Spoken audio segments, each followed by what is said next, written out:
The shockingly clueless Indian batting unit was strangled by crafty Sri Lankan spinners, led by 5-wicketman Dunith Velalij, as Rohit Sharma's men crashed to an embarrassing 110-run defeat in the third and final ODI in Colombo on Wednesday. Sri Lanka won the 3-match series to 2-0 after the first match ended in a tie, and this is the Islanders' first bilateral ODI series victory over India since 1997. Chasing a competitive 249 on a sharp turner at Premdasa, India were bowled out for a woeful 138 in 26.1 overs, and the new head coach Gautam Gambhir will have a few hard points to ponder early into his stint.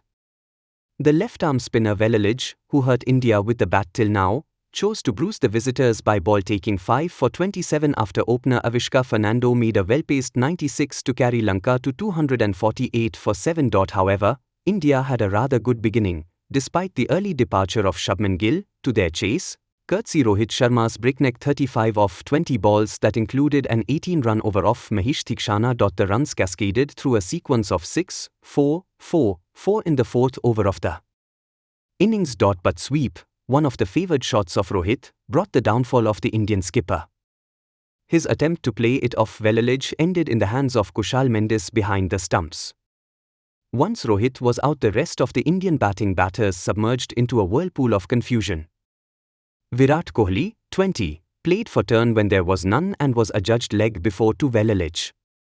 Rishabh Pant, who was playing his first ODI after his comeback from that horrific car crash, trotted down the track and was beaten in the air by Theekshana to eventually get stumped by Kushal. Riyan Parag, who made his ODI debut while coming in place of Arshdeep Singh, offered no shot to a straight one from leg spinner Jeffrey Vandese to get bowled. In between, Shreyas Iyer also fell leg before to Velalij, taking the total number of LBW and clean bowled dismissals in this Indian innings to 7, and no other crumb of statistics will offer a clearer picture of the muddled Indian minds than that.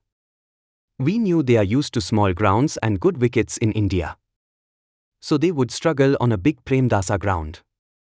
We knew we could get an advantage with some turn on the wicket, and we have good spinners. Theekshana's post-match TV comments with reference to tracks used during ODI World Cup was like rubbing salt to the wound. Before their spinners pushed Indian batters deep into trouble, Lanka managed to work through the Fernando's knock handheld the home side during the most assured batting phase yet in this series, before Parag engineered a familiar mid-innings collapse on a pitch where the proportions of turn increased from midway of Sri Lankan innings. But none of it could take away credit from the effort of Fernando, who stitched to fine partnerships, an 89 for the opening wicket with Pathum Nissanka, 45, 65b 5 times 4, 2 times 6, and 82 with Kushal for the second wicket. Nissanka often matched his associate in aggression, evidenced by the 2 slog-swept sixes of left-arm spinner Axar Patel.